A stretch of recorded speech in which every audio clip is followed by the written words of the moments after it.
Hi guys, I'm back today to talk to you about the black face mask that I tried last Friday with my sister. We're now 1 week post having tried the mask, and I was saying I was going to leave it a couple of days just to see how my skin responded afterwards, so I could come on and give you guys a proper, truthful review on what I believe is good about or bad about this mask.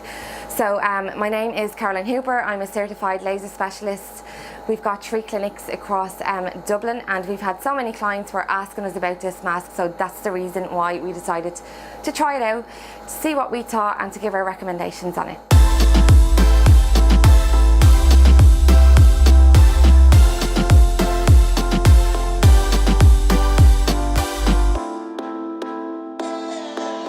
I guess the first thing I'd like to say to you is it definitely hurts. There's no doubt about that.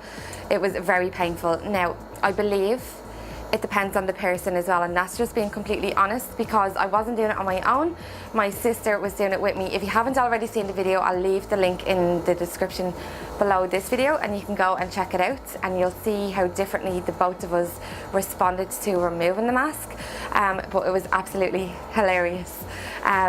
So I found it very, very painful. Now, in general, I would have sensitive skin, so that could be the reason why I found it so painful.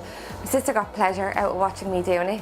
Hers came off in seconds. We applied, well, it looked to me like we applied the exact same amount on our skin, so I don't think it goes by how much you apply on. I do believe it works. We definitely got a result.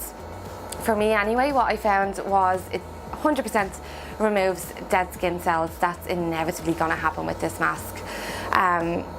I found my skin was really smooth and it looked very clear, especially around the cheek and nose area for the couple of days afterwards. It actually stood out to me one day when I wasn't even intentionally looking to see the result. I just looked and I was like, oh God, actually my skin is very clear. That mask definitely does work, because this is something that I was slightly skeptical about and I didn't believe could work, but I did get a result. Now, long term, the result isn't, I don't see it as a long-term result, because my skin now, like, it wouldn't be great for long-term exfoliation. My skin now could be got to do with the change in weather, because humidity has dropped and moisture gets sucked out of your skin around these seasons that we're going through right now.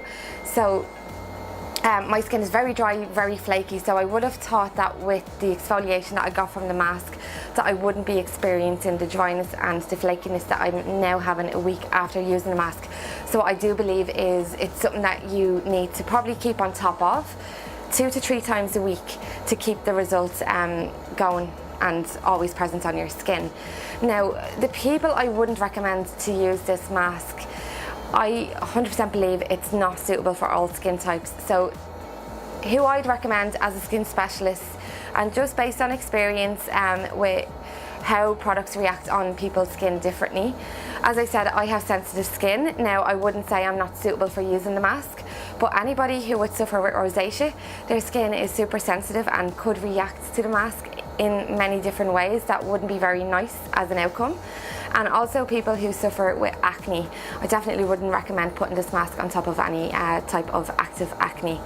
Yes, if your acne isn't active and you're just suffering with a buildup of congestion and blackheads, well then I believe the mask is good for you. But if your skin is sensitive in any way, I believe you could do more damage to your skin, because it's completely stripping it off. To be honest, I think it feels like, the best way I can explain it is, it feels like somebody is slow torturing you with a full face wax, really slowly. What I would anticipate with these masks, I do want to try one again. I want to try a different brand the next time to see if it can be less aggressive on the removal.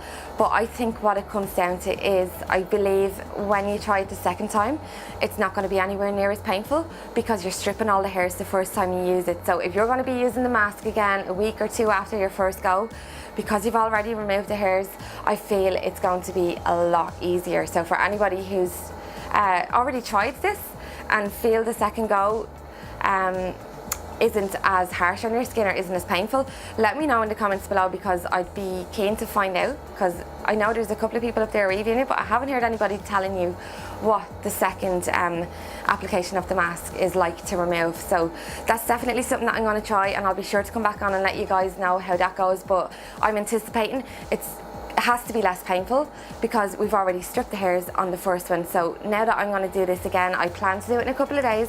So that means it's only going to be 10 days apart from my first try. I'll let you guys know how it's going to go, but I do believe it's going to be much less painful. So here's a couple of clips of the video that we recorded last week when we were doing our first black face mask.